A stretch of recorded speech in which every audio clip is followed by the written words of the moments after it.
안녕하십니까. 오늘 9번째 예도 개인 강좌, 오늘은 깜짝 이벤트로 준비했습니다. 오늘은 늦은 시간에 이렇게 강좌를 하게 되어서 아마 예도 혼자 떠들어대는 그런 시간이 아닐까 이렇게 생각합니다. 오늘 저는 헤겔의 노예와 변증법, 노예와 주인의 변증법을 통하여 노동의 위치를 살펴본 후에 저는 여기서부터 칼 마르크스의 헤겔 법철학 서문으로 나가면서 헤겔이 이성과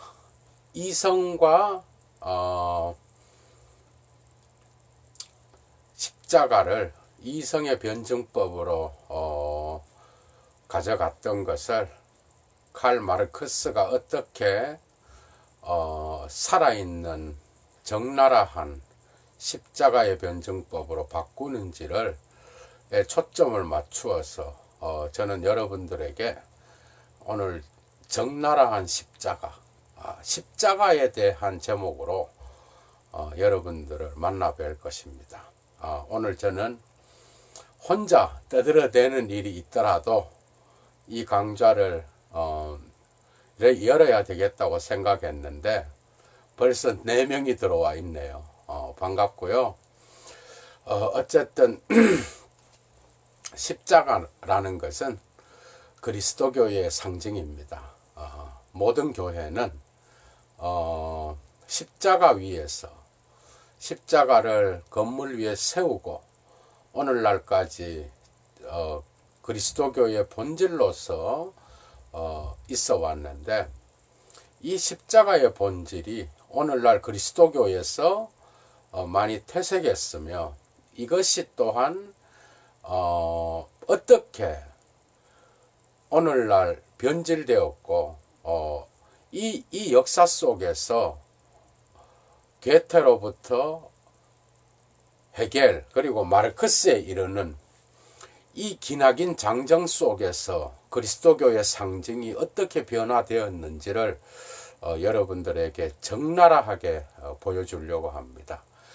사실 우리는 매일 십자가라고 하는 그 상징을 예술과 철학 속에서 만나고, 그리스도교의 그 상징으로서 현대사회 속에서도 도시의 네온사인으로서 십자가를 만나고, 교회 건물이 있는 곳에 십자가를 우리는 바라볼 수 있습니다. 심지어 유럽의 축구 선수들도 그 엄청난 값비싼 브라질이라든지 유럽의 축구 선수들의 어떤 그 문신 속에서도 우리는 십자가를 볼 수 있으며, 또한 여성들과 남성들의 목걸이라든지 그 다음에 팔찌에서도 우리는 십자가를 발견할 수가 있습니다.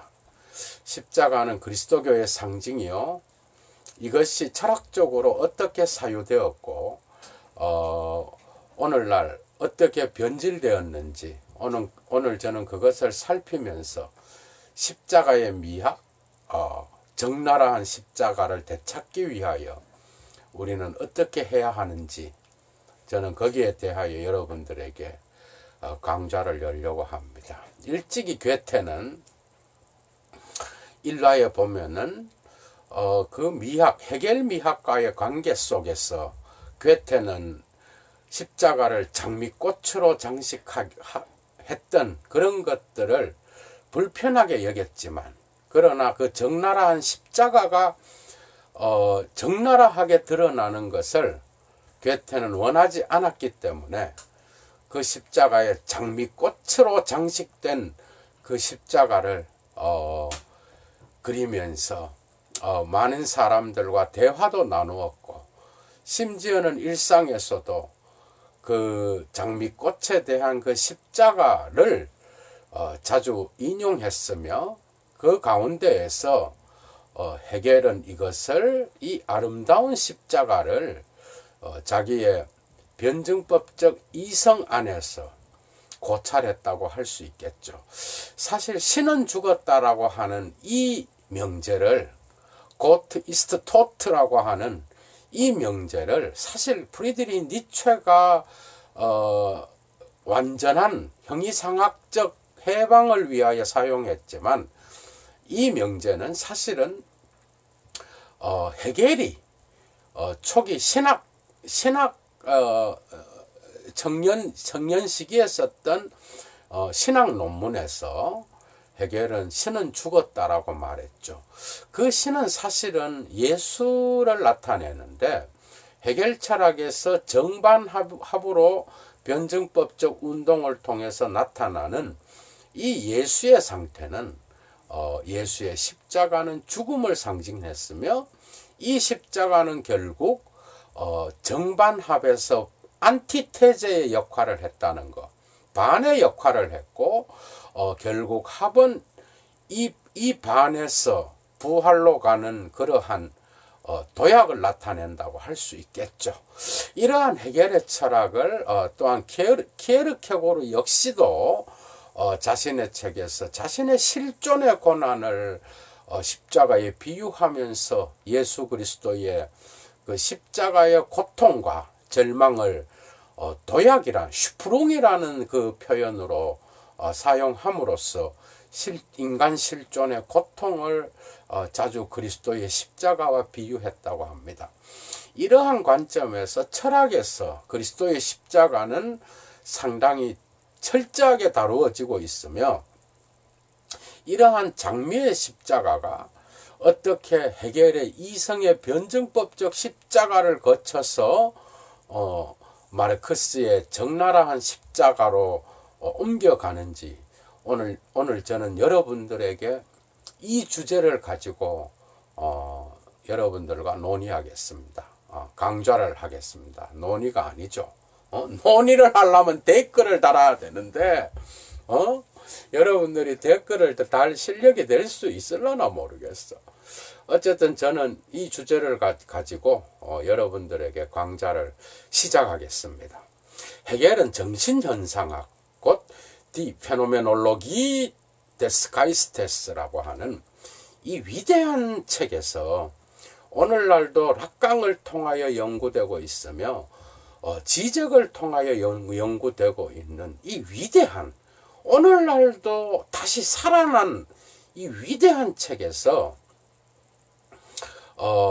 주관정신이라고 하는 주프젝티벌 가이스트, 그 다음에 객관정신 오프젝티벌 가이스트, 그 다음에 절대정신 아프졸루털 가이스트, 이 세 개로 나누고 주관정신이라고 하는 것은 변증법적 단계가 이렇게 시작됩니다. 어떻게 시작되는가 하면은 감각이 있고, 감각은 즉자적 상태고 아직 어떤 것을 지각하지 못하는 단계에 그러한 감각을 의미했으며, 이 감각이 지각의 단계로 가게 되면은 이제 이 감각이 이것저것을 이것 this 그 다음에 저것 이런 식으로 손가락짓을 할 수 있는 특정 사물에 대한 구분이 나타나는 단계, 이것이 지각의 단계입니다. 그게 감각에서 지각으로 옮겨가고, 이 지각이 또한 오성으로 옮겨가기 전에 어떤 자기 의식의 단계로 가게 됩니다. 베부스트자인이라고 하는 이 의식의 단계로 변증법적으로 올라갈 때에 이것저것이 이제는 이것과 저것을 확실하게 구분할 수 있는 그러한 구분, 운터샤이둥의 단계가 된다고 헤겔은 이야기하고 있습니다.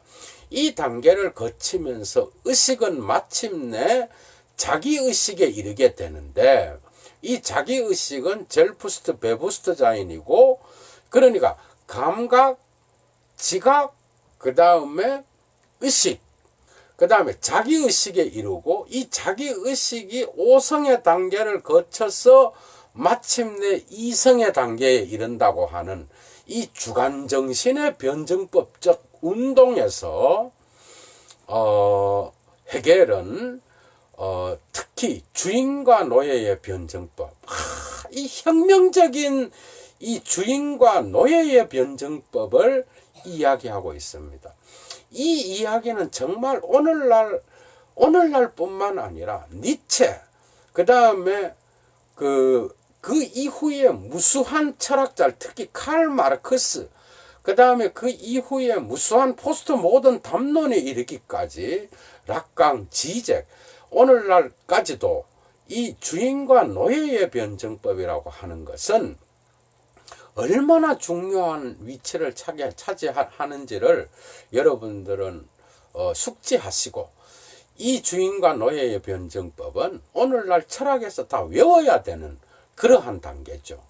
이 자기의식의 단계, 주인과 노예의 변증법이 자기의식의 단계에서 다루어지고 있다는 것입니다.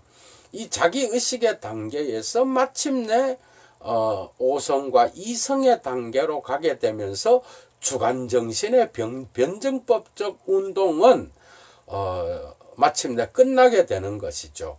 그 다음에 이 운동을 거치고 객관정신, 오브젝티벌 가이스트라고 하는 이 객관정신에서는 주로 사회의 법과 그 다음에 인륜, 지태, 그 다음에 인륜과 그 다음에 모랄, 도덕, 그 다음 이런 규범들이, 사회적 규범들이 다루어지고, 어떻게 법이라고 하는 것이 변증법적 운동을 통하여 이 사회의 그 역사성을 형성하는지, 이런 것들을 주로 다루고 있습니다. 그 다음에 마지막 절대정신에서는 종교와 예술이 다루어지고, 이 단계를 지나서 마침내 철학의 단계에서 절대정신의 자기 실현이 이루어진다고 하는 이러한 해겔 철학의 독특한 그러한 변증법적 운동이 마침내 종지부를 찍게 되는 철학의 단계, 절대지의 단계가 이루어지는 것이죠.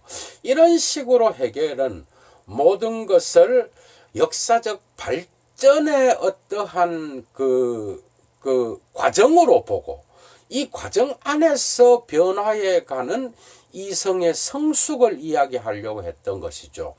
이것은 칸트의 어떤 그 이성을 어떤 그 역사성 없이 인식론으로 다루었던 이러한 칸트의 이성에다가 역사를 부여함으로써 이 이성이 움직이는 역사성을 강조하려고 했던 것이 바로 해겔의 철학입니다. 그러나 여기에서 절대정신이라고 하는 것은 인간정신의 어떤 이성을 통하여 실현되지만, 사실은 그리스도교의 정신, 영이라고 하는 영, 여러분 영이 뭔지 아시죠? 스피리트 영어로 이러한 살아있는 영, 하느님의 영, 그 다음에 성서에서는 성령이라고 하죠. 하일리걸 가이스트, 성령이라고 하는 이것이 사실은 해겔의 절대정신입니다. 이러한 운동을 통하여 인간의 이성과 인간의 사회와 그 다음에 예술과 종교와 철학에 이르기까지 이 모든 운동을 거쳐서 결국은 자기 자신의 자기 실현으로 돌아온다는 이러한 해겔의 변증법적 운동 안에 주관정신, 객관정신, 절대정신의 이 범주 속에서 자기의식의 단계, 주관정신에서 자기의식의 단계에서 해겔은 주인과 노예의 변증법을 다루고 있다고 하는 겁니다. 이걸 알아야 이제 마르크스 쪽으로 갈 수가 있는데, 제가 여러분들에게 칼 마르크스 철학의 강좌를 정말 오늘날 참 다 부패해버린 이러한 철학 강좌를 제가 다음 주부터 주기적으로 마르크스에 대한 1차 자료를 이렇게 이야기하면서 마르크스 철학을 다루도록 하려고 합니다. 오늘은 해겔 법철학 서문 비판이라고 하는 이 책을 오늘은 칼 막스의 철학을 다룰 것입니다. 자, 해겔의 어떤 그 주인과 노예의 변증법을 설명한 다음 저는 이걸 거쳐서 칼 마르크스의 해결 법철학 서문으로 넘어가겠습니다. 이 자기의식의 단계에서 주인과 노예의 변증법은 참 위대한 해결의 그러한 그 개념일 뿐만 아니라 철학을 형성하고 있습니다. 이 자기의식의 단계에서 비로소 인간은 타자를 의식 속에서 발견하게 되는데, 이 타자는 나 자신이 될 수도 있고 바깥에서 들어온 타자가 될 수가 있겠죠. 이 타자를 거울로 해서 비로소 자기 자신에 대한 의식이 생긴다고 하는 해결 철학의 독특한 심리학적 그 방법이 여기에 들어있는데, 이것은 정신분석학을 능가하는 위대한 분석입니다. 이제부터 시작하겠습니다. 자, 이 타자는 바깥으로 나의 의식 속에 자아의 의식 속에 들어온 이 타자인데, 이 타자는 자아와의 관계 속에서 비로소 결핍을 발견하게 되는 지점이라고 할 수 있습니다. 자아가 타자를 발견함으로써 자기 안에서 결핍을 발견하는 것이죠. 그래서 이 타자를 통하여 김은혜 전도사님, 뭐가 빨라? 말이 빠르다는 거예요? 댓글 달아봐. 뭐가 빨라? 응? 계속 합니다. 이 타자를 통하여 받아 적는 사람도 있는데 뭐가 빨라? 자, 이 타자를 통하여 자기의 결핍을 발견하게 됩니다. 나에게 없는 것이 타자 속에 있다는 것이죠. 그러면 내일 또 들으면 되지 뭐. 그죠? 받아 적으려면 고다 받아 적어봐요. 오늘 속기 노릇 좀 해봐.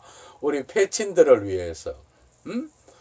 이 타자를 통하여 자기의 결핍을 보고, 이 타자 속에서 자기 자신의 어떠한 자기에게 없는 부재한 것을 발견하게 되는 것이죠. 이것은 노예와 변증법의 출발점이라고 할 수 있습니다. 자, 한쪽에는 자기 자신을 자립성을 가진 자아가 있고, 다른 쪽에는 또 다른 자립성을 가진 자아가 있습니다. 그죠? 이쪽의 자아의 관점에서 보면 내가 어떤 주체성을 가진 자아고, 이 타자도 자기 자신의 관점에서 주체성을 가진 타자입니다. 근데 내가 왜 타자를 봄으로써 욕망을 일으키는가 하면, 독일어로 베기얼대, 영어로 디자이얼, 불어로 데시럴. 자, 이 욕망을 일으키는 그 이유는, 욕망은 바라다, 욕구하다.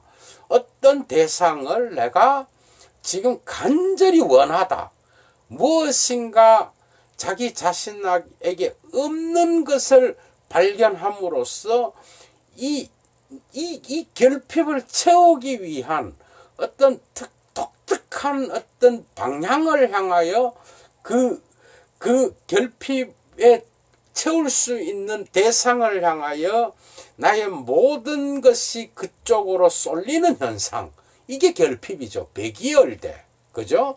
기열, 배는 독일어로 특정 상태의 어떤 정량지어짐을 의미하고, 기열은 욕심을 의미합니다. 욕심이 특정한 방향에 지어진 상태. 이게 독일어로 배기열대인데, 이 배기열대가 바로 욕망이란 뜻입니다. 자, 이쪽 주체의 자립성은 저쪽 주체의 자립성을 볼 때, 저쪽 주체가 상당히 멋있게 보이는 거죠. 그래서 내가 저 타자를 보면서 욕구하게 된다는 겁니다. 이 욕망을 하게 됨으로써 저 타자의 자립성을 내가 지배하고 통제하고 마침내 저것을 나의 것으로 삼겠다라고 하는 이 욕망이 나의 의식 안에 타자가 들어옴으로써 생기게 되는 것입니다. 비로소 나는 타자 속에서 내가 저 자립성을 빼앗아서 나의 어떠한 노예로 삼겠다고 하는 이러한 어떤 욕망에 대한 출발점이 나타난다는 거죠.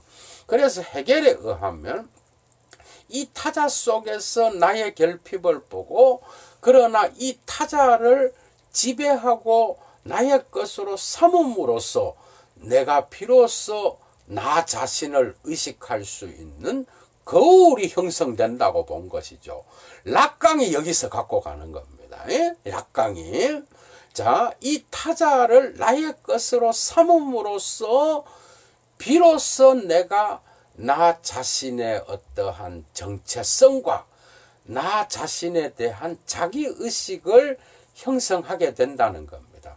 그래서 이 타자를 어떻게 해서든 저 타자의 자립성을 파괴하고 나의 것으로 삼으려고 할 때 이 타자를 심지어 죽음에 이르기까지 이 타자 역시도 자립성을 가진 존재이기 때문에 결코 쉽게 내가 저 타자의 자립성을 빼앗을 수 없다는 겁니다.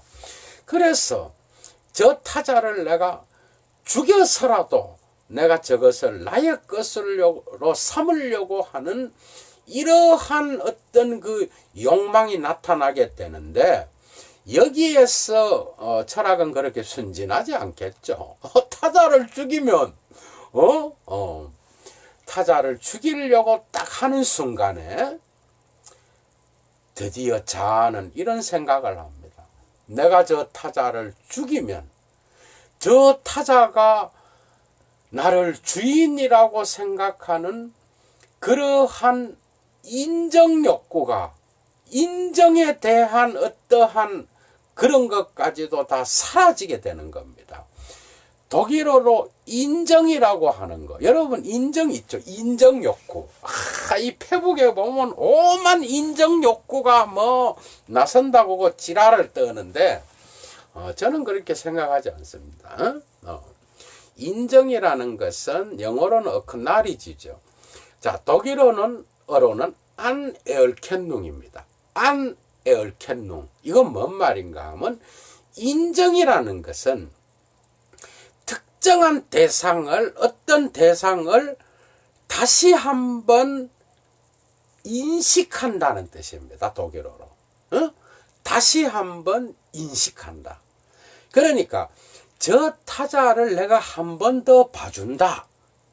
한 번 더 내가 저 타자를 지나치지 않고 내가 저 타자를 한 번 더 이렇게 내 대가리 속에 인식하는 거. 이게 바로 인정입니다. 영어에도 있습니다.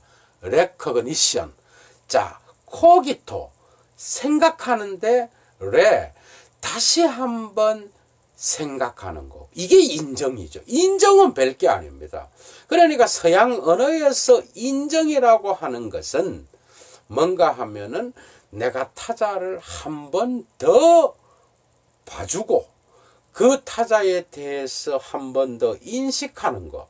이게 인정인데 이 욕망투쟁에서 자아가 이 자아가 주인이라고 할 때 저 노예를 죽여버리면 인정해 줄 자가 없는 거예요. 여러분들 여기서 페북에 그 이상한 심리 있잖아. 근데 얘도는 페북에서 폐체들 다 잘라버리잖아. 저는 뭐 그냥 인정사정 없이 200명 남았거든. 이제 알짜 폐체만 남았는데 이게 쉽지 않은 거죠. 왜? 다 잘라버리면 뭐 자기를 이렇게 뭐 인정해 줄 수 있는 타자가 없어져 버리는 거야. 이게 페북의 어떤 철학에도 적용될 수 있는 겁니다. 그래서 무신님이 만날 나보고 패친 자르지 말라고, 나한테 맨날, 그렇게 충고도 주고 그랬는데, 자, 그건 그거고, 자, 재밌죠? 해겔 철학. 해겔을 이렇게 또, 썰을 풀어가면서 하니까 재미있네. 머릿속에서 자꾸 풀리기도 하고. 자, 그래서 이 타자를 죽여버리면, 노예를 죽여버리면 자기를 주인으로 인정해주는 그 존재가 사라져버리는 겁니다. 그래서 죽음의 투쟁으로서 욕망이 가는데 죽이기 직전에 멈추게 된다는 거죠. 왜냐하면 저 타자가 살아 있어야 나의 자아의 욕망이 인정받을 수 있다는 거죠.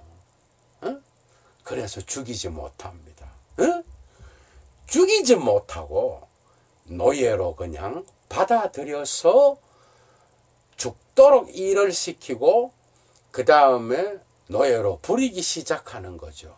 노예 그거 죽여버리면 그 순간에는 열받으니까 주인이 저 죽여버리면 끝나는 것 같지만 사실 주인의 행세를 할 수 주인이라는 명칭이 철저히 노예라고 하는 저 타자 존재에 의존하고 있다는 거죠. 맞죠? 여러분 생각해봐. 모든 게 그렇습니다. 대통령이 있으려고 그러면 백성이 있어야 되고, 학생이 있어야 선생이 있는 거죠. 예도는 이런 부분에서 인격이 아직 토야가 덜 돼갖고, 인문학 별로 안 좋아하는 사람 같다. 그럼 잘라버린다고. 그냥 사랑으로 놔두면 언젠가, 이게 좀 기다려주고 이래야 되는데, 인격의 결핍이죠. 인정합니다. 또 꼭 그렇게는 생각 안 하고, 성질이 지랄 같아서. 내 성격이 그랬습니다. 자, 앞으로 바뀔 일은 없을 것 같고. 그건 그런데, 타자를 인정해 줄 수 있는 그런 타자가 사라져버리며, 주인도 없는 거예요, 주인도. 그러니까 죽이려고 하는 그 시점에서 마침내 주인은 노예를 죽이지 않고 너는 나를 인정하고 나를 주인으로 인정하고 이제부터는 나를 위해서 봉사하고 나를 위해서 노가다를 하고 나를 위해서 너는 노예가 되어라. 이렇게 하면서 살려준다는 거죠. 이 헤겔의 욕망 개념 여기서 끝나면 헤겔이 아니겠죠. 헤겔이 그래 우스운 사람도 아니고. 자, 이제부터 주인과 노예의 무의식에 대한 분석이 시작됩니다. 헤겔에. 이제부터 이 인정투쟁에서 승리한 주인이 노예를 살려줍니다. 그죠? 이제 시작합니다. 그런데 이날부터 노예는 죽도록 이제 그 자연과의 관계를 맺으면서 죽도록 자연을 이렇게 다스려서 주인을 위해서 먹을 것과 음식과 맛난 음식을 가져오고 또 주인이 추우면 불을 뗄 수 있는 나무도 해오고 농사를 져서 또 이 주인을 행복하게 하기 위하여 먹을 것을 또 만들기 위하여 죽도록 농사를 짓고 자연과 직접 관계를 맺는 그런 관계로 가고 이 주인은 자연과는 직접 관계를 맺지 않지만 노예와 직접 관계를 맺음으로써 자기의 존재를 형성하는 그런 삼각관계가 성립이 되는 것이죠. 재밌죠? 이래 쉽게 해야 된다고. 원고 하나 안 보고. 들어봐요. 이제부터 또 단계로 올라갑니다. 그래서 이제, 주인은 노예가 벌어오고, 노예가 농사를 져서 갖다 주는 자연과 직접적인 관계를 맺지 않고, 노예와의 관계를 통해서 자신의 욕망을 충족시킨다면 노예는 자연과의 직접적 관계를 통하여 자기의 욕망을 충족시킵니다. 그런데 이상하게도 변증법적으로 노예는 자연과의 직접적 관계를 통하여 마침내 자기 자신의 부정성을 극복하고 비로소 정신적 자유를 얻는데, 노예 주인은 이 노예에 의존함으로써 이 노예가 없으면 아무것도 할 수 없는 병신인 거예요. 그래서 이 노예와의 관계에 끊임없이 의존해야 먹고 살 수 있는 거죠. 이제 이해가 되죠. 그러니까 이 노예 주인은 정신적으로 끊임없이 노예에게 의존하는 겁니다. 주인은 노예를 부리지만 이 노예가 자기를 인정해 주는 관점에서 욕망이 충족이 되는데, 이 노예가 자기를 인정해 줘봐야 이 노예가 뭐야? 니체가 말하듯이 지를 인정해 주는 게 노예 수준이라는 거야. 그러니까 만족이 안 되는 거예요. 그러니까 나를 인정해 주는 사람이 이게 적이 좀 수준이 높고 귀족이고, 적수가 게임이 돼야, 이 철학계에도 이게 이 급수가 한두 개의 차이가 있는 게 아니죠. 철학을 하는 사람도, 이건 나랑 상대가 돼야 대화를 하는 것인 건데, 이건 쪼무레기 갖다 놓고 대화하면 이 상대가를 내가 이겼다 그래도, 그게 이게 욕망이 충족이 되겠냐고. 그런 것처럼, 자기를 인정해 주는 게 겨우 노예 신분이라는 겁니다. 그래서 그 인정에 만족을 얻지를 못하는 거야, 주인은. 두 번째로 이 주인은 자기의 인정을 정신적으로 노예에 의존하고 있는 거죠. 그런데 노예는 자기가 정신적으로 그냥 주인을 인정을 하지만, 당신 내 주인입니다. 내면적으로는 자연과 직접 관계를 맺음으로써 자기 자신의 부정성을 극복하고 이 자연과의 노동을 통하여 자기 자신의 자존감을 획득함으로써 비로소 정신의 자유를 얻는 단계에 주인보다 더 빨리 이르게 된다는 겁니다. 정신적인 자유, 독립적인 자유, 어자이어티라 그럽니다. 라틴어에서 온 말인데, 이 자립성을 얻게 됨으로써 비로소 노예가 주인과의 관계에 있어서 정신적인 상위에 이르게 된다는 거예요. 이게 말은 주인과 노예인데, 노예와 주인이 정신적인 역전 상태에 이르러서 주인이 노예와 같이 정신적으로는 예속된 관계가 돼. 예속된 상태가 되고, 오히려 노예가 정신적 자립성을 얻음으로써 주인의식을 갖게 된다는 거죠. 이 역전 관계가 마침내 칼 마르크스한테로 가게 됩니다. 마르크스의 그 위대한 자기의 변증법, 유물론적 변증법에서 이 사실 유물론적 마테리아 알리쉐 디알렉틱, 그러니까 유물론적 변증법이라고 하는 건 엥겔스가 지은 거죠. 마르크스는 원서에서 그런 말을 한 적이 없습니다. 어쨌든 이 역사의 발전 단계에서 칼 마르크스는 이 헤겔의 정신의 현상학을 물질의 현상학이 아니죠. 물질에 나타나는 그러한 역사의 운동으로 바꿨는데, 이때 노예가 자연과 직접 관계함으로써 자기의 필연적 역사의 자유를 획득한다고 하는 이 위대한 개념을 자기의 철학으로 갖고 가는 것이죠. 아무리 마르크스 해도 헤겔 없으면 안 되는 거야. 헤겔을 뒤집었다 그러지만은 마르크스 철학 안에도 유물론 안에도 정신이 매우 중요합니다. 정신이 없으면 그게 유물론이 되냐고. 정신이 매우 중요하다고. 제발 순진하게 철학을 하면 안 됩니다. 이제부터 또 시작합니다. 그래서 이 역정관계가 일어나게 되는데 헤겔은 이것을 스토아 철학에 비유하면서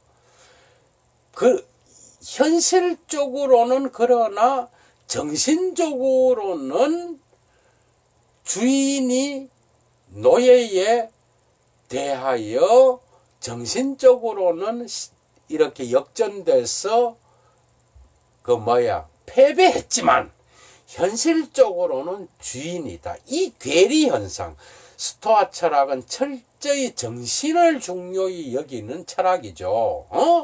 이 세상의 모든 것을 정신의 마음의 중용을 찾음으로써 이 세상의 모든 것들을 로부터 자유롭게 된다고 하는 이러한 정신에 대한 철학인데, 이것이 불행한 의식인 이유는 노예와 주인의 변증법에서 스토아 철학의 단계로 자기의식이 가는 이유는 현실적으로는 주인이 노예보다 어쨌든 위에 있는 것이고 정신적으로만 노예가 주인의 상위에 있다는 것.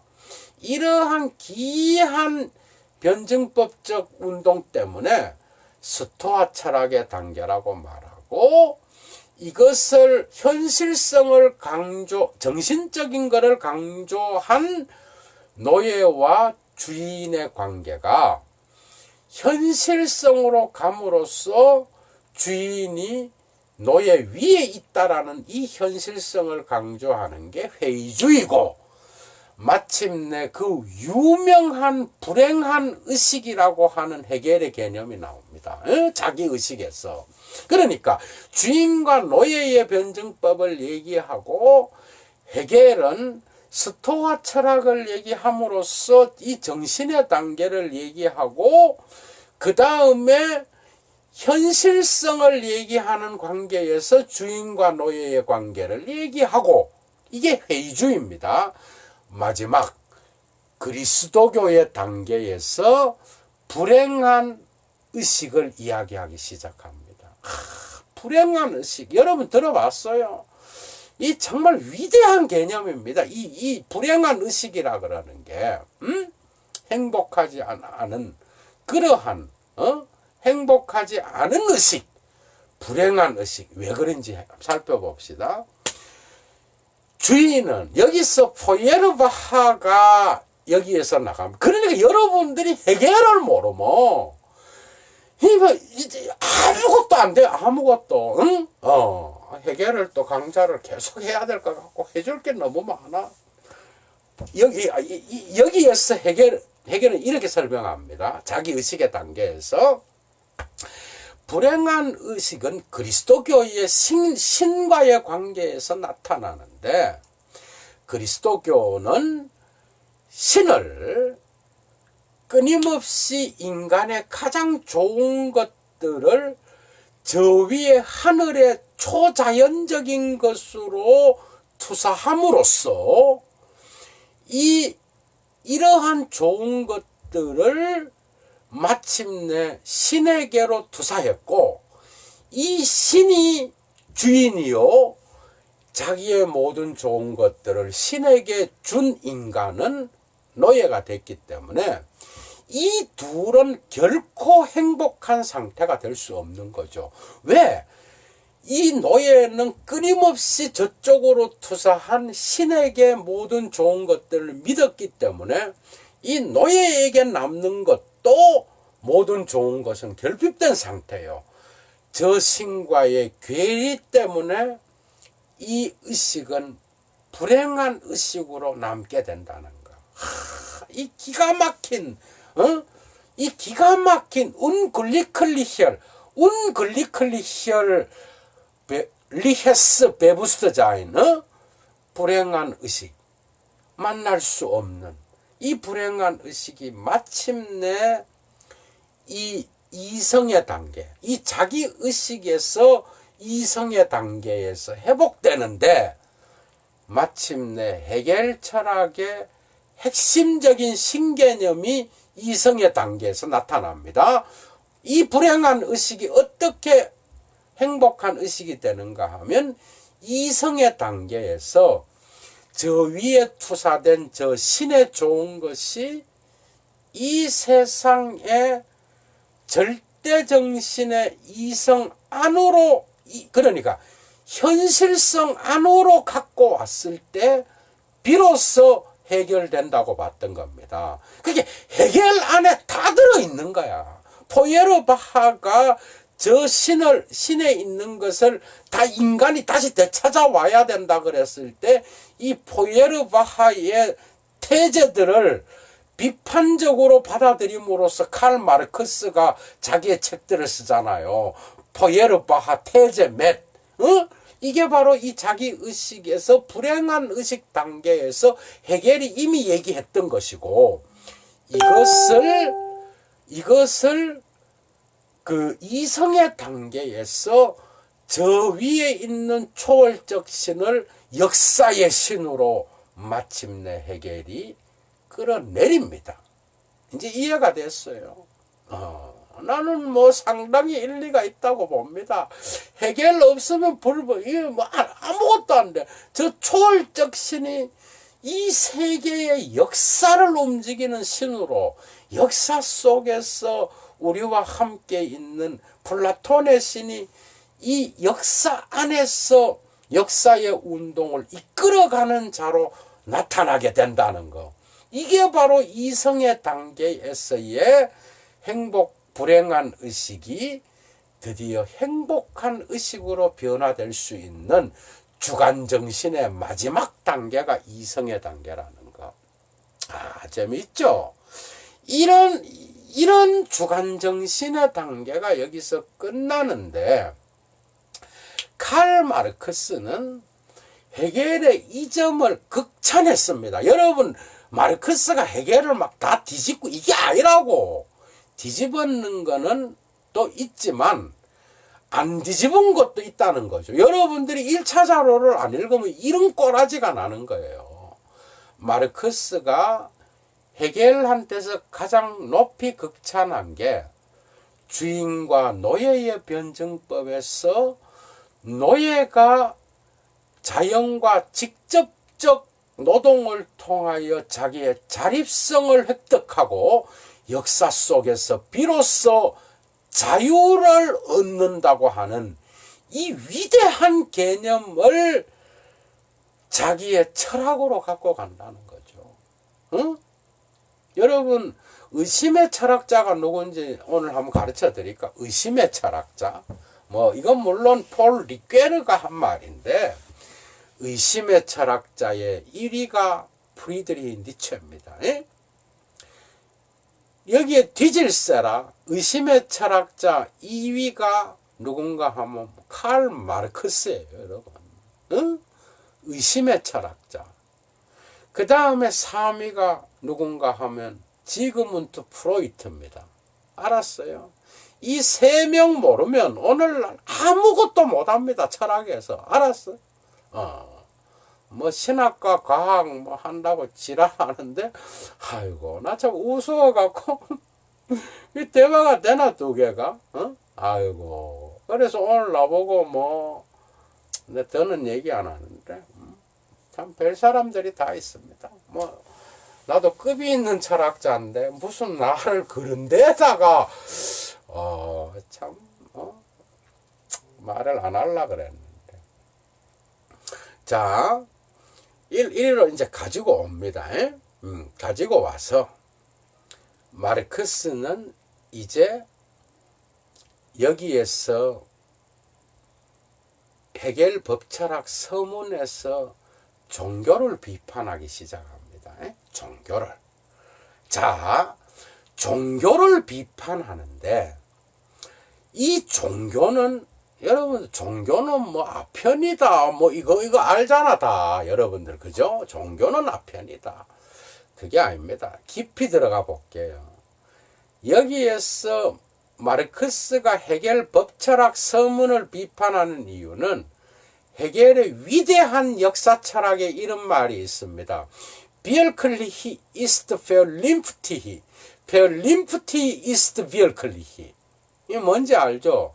이성적인 것은 현실적인 것이고 현실적인 것은 이성적인 것이다. 이 역사 철학. 그 다음에 국가를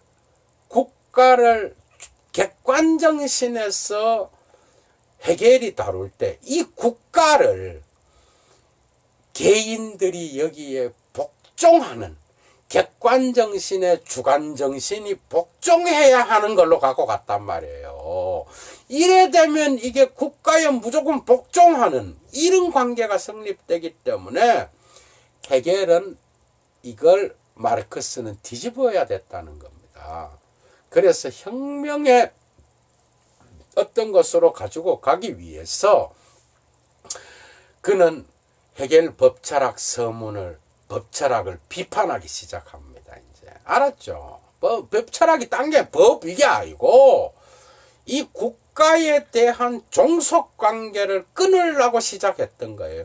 여기에 종교 비판이 들어가 있고 여기에 그 사회 비판이 같이 들어가 역사 비판하는 겁니다.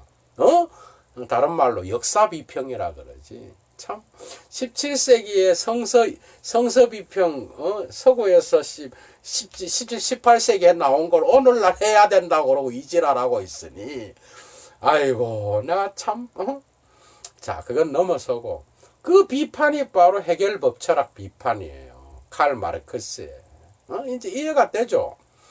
자 마르크스는 이렇게 말합니다. 한번 들어보셔요. 자 칼 막스는 말틴 루터의 레포메이션은 개혁은 레포메이션은 불완전한 것이었다. 기가 막힌 비판입니다. 그죠? 말틴 루터의 종교 개혁은 불완전한 것이다. 그 이유는 말틴 루터의 종교 개혁은 토마스 민저가 일으킨 농민 운동을 간과했다. 기가 막힌 지적이죠. 이 토마스 민저와 토마스 민저 얘기를 농민 운동을 말틴 루터가 개혁 다 해놓고 농민 운동 시대 이거 무시해 버린다고.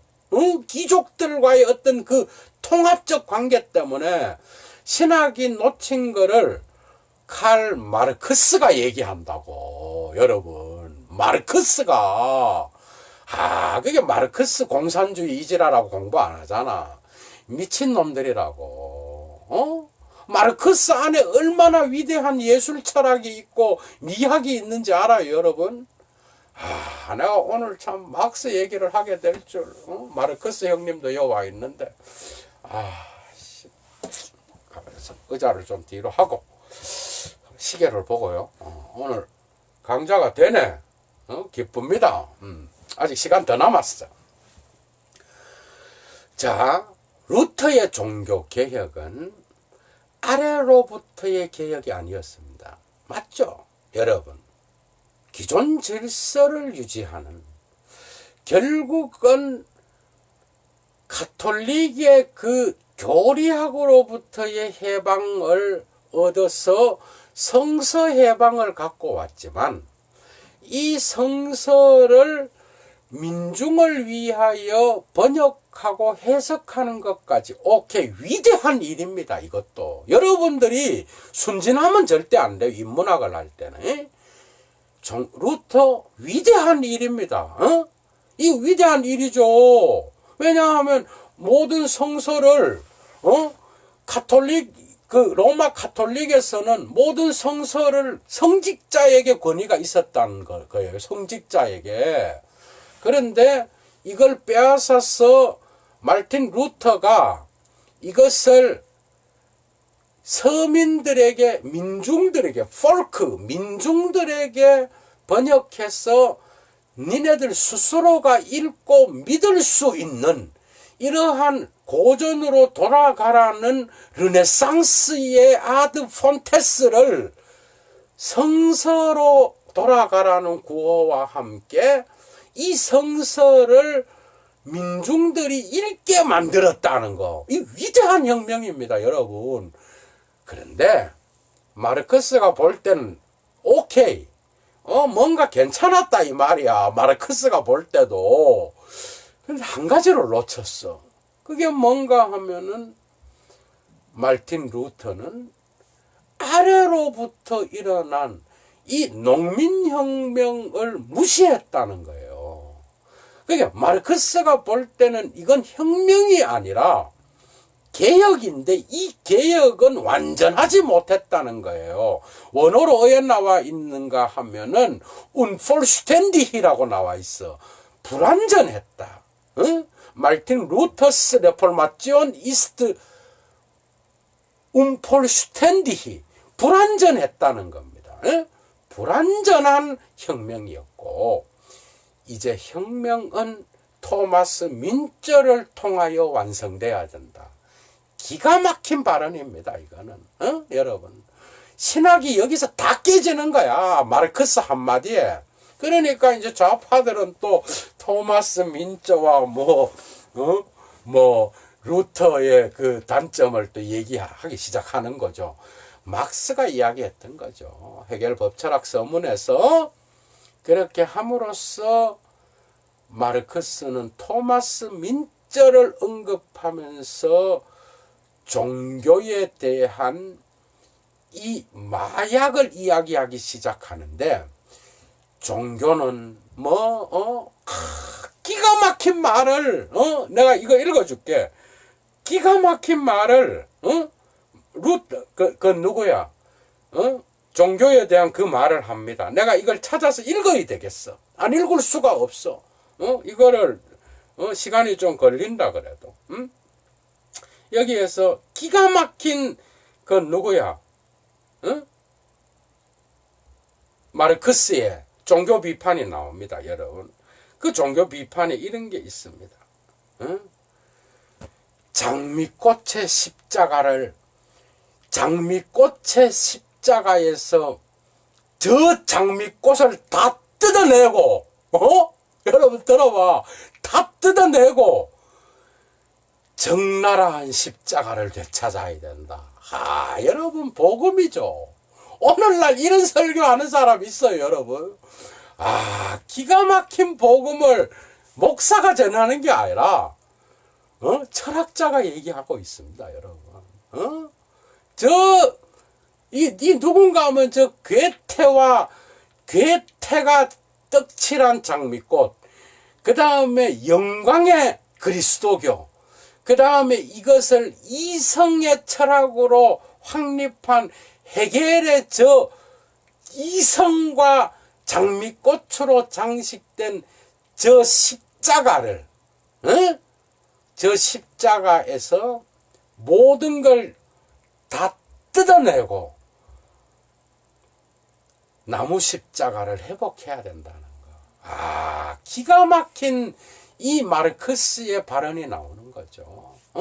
이 기가 막힌, 여러분, 해도 이걸 다 하겠어요? 나처럼 이렇게, 김은혜 전도사님, 철학이 이게 쉬운 건 아니겠죠? 이걸 다 하는 목사가 있겠어? 없다고 봅니다, 나는. 이 나무의 십자가, 여러분, 제가 참 흥분해갖고, 여러분 예술도 한번 해보시오. 얼마나, 여러분, 이 몰트만이라는 학자도 이 기가 막힌 말을 합니다, 여러분. 자, 이제부터 이 결론을 맺겠습니다. 오늘 할 얘기가 많은데, 이런 겁니다. 여러분, 십자가를 왜 아름답게 미화시키죠? 내 질문입니다. 십자가를 왜 미화시킵니까? 응? 왜 페얼클레렌 하냐고. 응? 바룸 페얼클레얼트. 왜 십자가를 미화시키죠, 우리가? 응? 마르크스를 떠났어. 그것은 예수의 길을 미화를 통해서 예수의 그 십자가의 길을 도피하겠다는 우리의 잠재의식이 있습니다. 여기서부터는 예도의 철학과 신학이 같이 갑니다. 이거는 마르크스 책에 없는 거예요. 왜 십자가를 미화시킵니까? 바룸 페얼클레얼트 다스 크로이츠. 왜 십자가를 미화시키는가 하면 많은 그리스도교인들의 정신 속에 오늘 예술가와 음악가가 있다면 그들은 마르크스한테서 오늘 욕을 먹는 날입니다. 미화시키지 말아라는 거예요. 미화시키지 말아라. Nicht verklärte. 십자가를 미화시키지 미학화하지 말아라는 겁니다. 예수의 나무 십자가를 왜 장식합니까? 예수의 십자가의 길을 피하야 그 영광의 미화를 통하여 자기가 가야 되는 짊어져야 되는 십자가를 면제받을 수 있다라고 하는 이 이상한 이상한 무의식의 기독교인들의 어떤 무책임한 이런 게 여기에 들어있다는 거죠.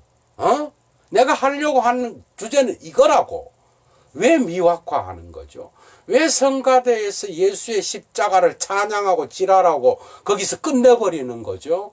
사회 안에서 나왔을 때 사회와 이웃에서 내가 이 나무 십자가의 길을 가지 않습니다.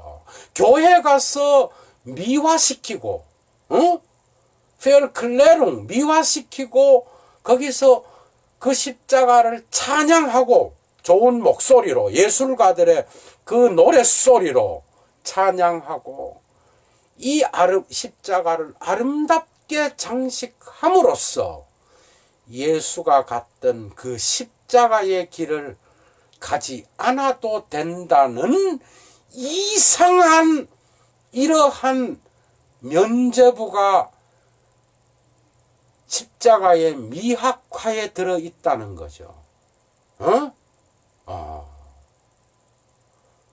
여기로부터 여러분들은 쏘으면 안 됩니다. 십자가를 아름답게 장식하고 교회 건물을 아름답게 장식하는 걸 예수는 원하지 않았습니다. 난 이건 100% 얘기할 수 있습니다. 예수가 뭐라 그랬죠? 저기 있는 저 건물은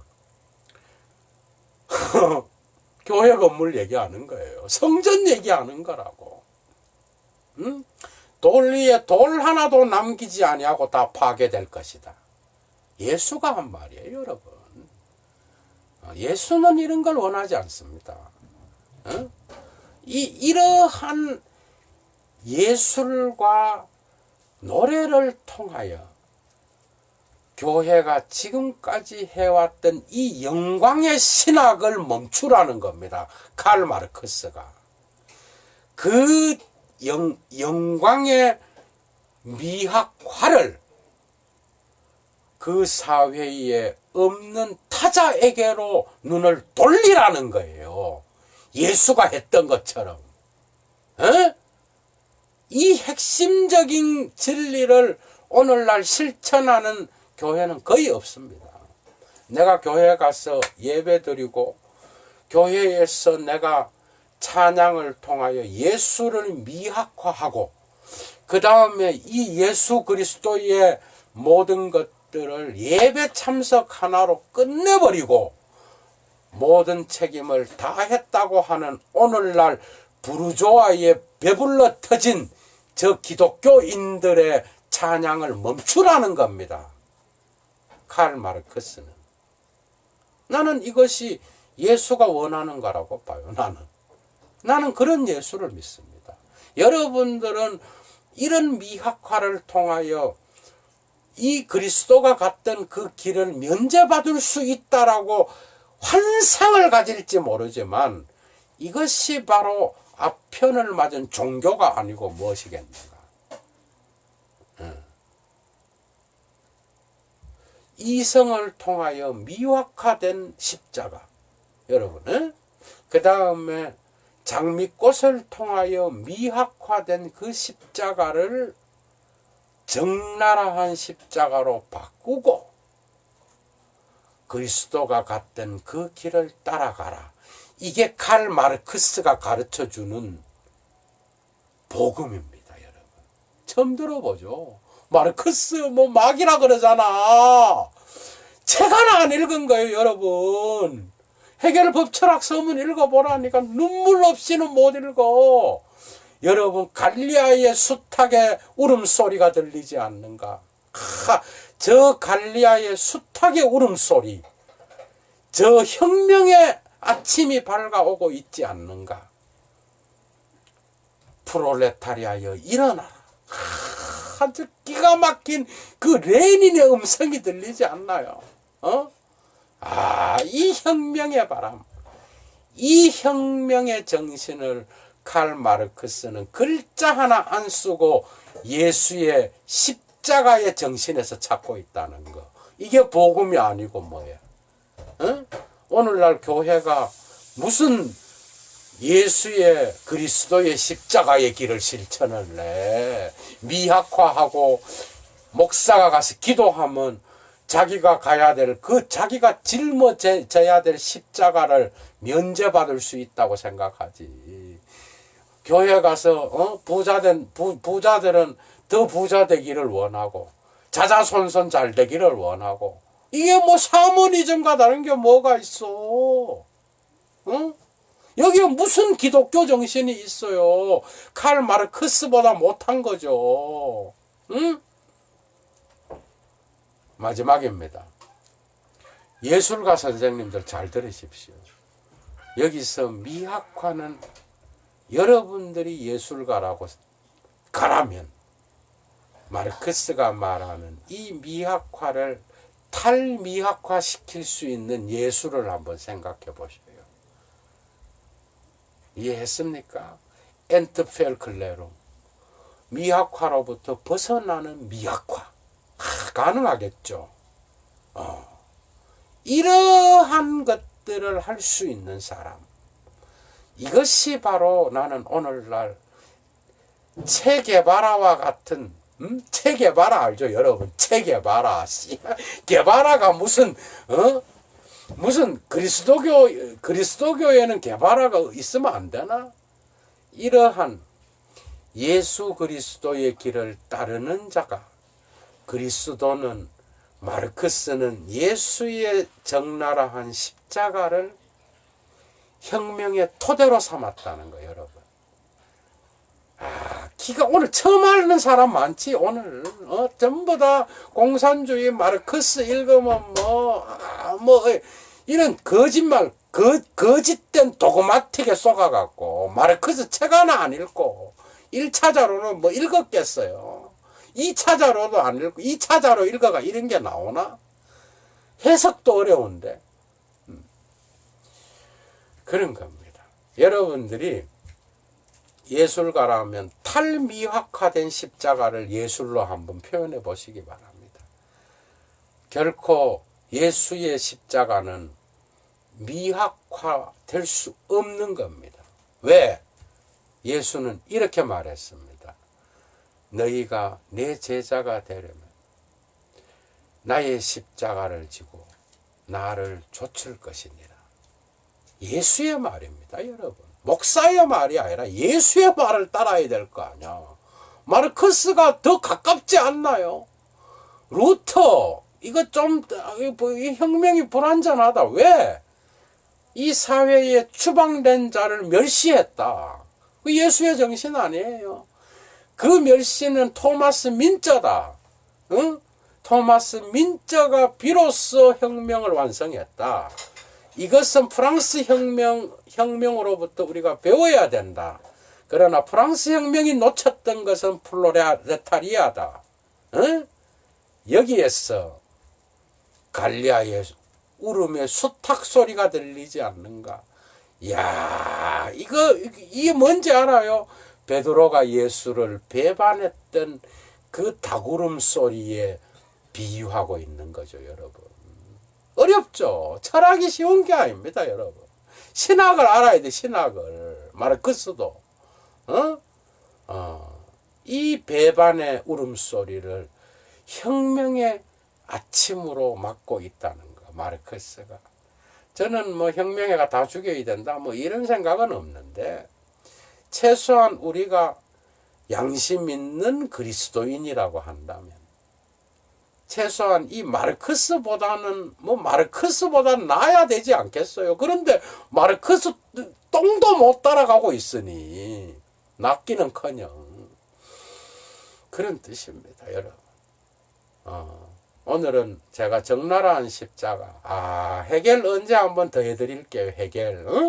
해결 제대로 한번 또 제가 여러분들한테 광자를 열겠습니다. 오늘은 적나라한 십자가를 했는데, 제가 하다가 자꾸 눈시울이 뜨거워져서 마음속에서 자꾸 또 뭔가가 올라오고, 그래서 저는 못할 것 같고 시간도 많이 지났습니다. 오늘 참여한 우리 냉이 선생님, 그리고 또 누가 오늘 이렇게 엄청난 김연아 선생님 오늘 뭐 엄청 참여해 주셨네. 그 다음에 막스 형님, 신디 누나 오셨고, 그 다음에 또 우리 내 친구 예술가님 오셨네. 뭐 댓글에 써야 뭐 이름을 불러주. 이름을 잠깐만. 오늘 너무 반가워요. 우리 냉이 선생님 정말 오랜만인 것 같아. 그리고 김은혜 전도사님, 그리고 또 경아 누나도 왔고, 우리 선생님들 다 왔습니다. 너무 반가워요. 오늘 저는 아무도 안 올 줄 알고 혼자 해야 된다고 생각했는데, 많은 분들이 참석해 주셔서 감사합니다.